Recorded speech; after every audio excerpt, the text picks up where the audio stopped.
देवरिया जनपद में देवरिया महोत्सव में और जेकर हम आभार प्रकट कर चाहतनी अखंड प्रताप सिंह जी जिलाधिकारी सुपर स्टार खेसारी भैया हम लोग के बीच आ रहल बानी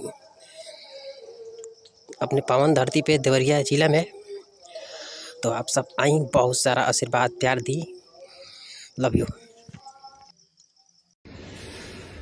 नमस्ते प्रणाम। हम केसर लाला यादव सबके गोड़ छुके गोड़ लगतनी और हम आ रहल बनी 8 फरवरी 2024 यानी कि अब 4-5 दिन बाद देवरिया जनपद में देवरिया महोत्सव में और जेकर हम आभार प्रकट कर चाहतनी अखंड प्रताप सिंह जी जिलाधिकारी वहां के वजह से रउआ सब के बीच में हम आवतनी शाम के 8 फरवरी के 2024 तो देवरिया महोत्सव में रउआ सब के इंतजार करब। हम अपनी टीम के साथ आवतनी और वो सबके आशीर्वाद और प्यार लेवे खातिर आवतनी। तो रउआ लोग अपार भीड़ के साथ आई, अपने भाई के आशीर्वाद हैंगा थपथपा के।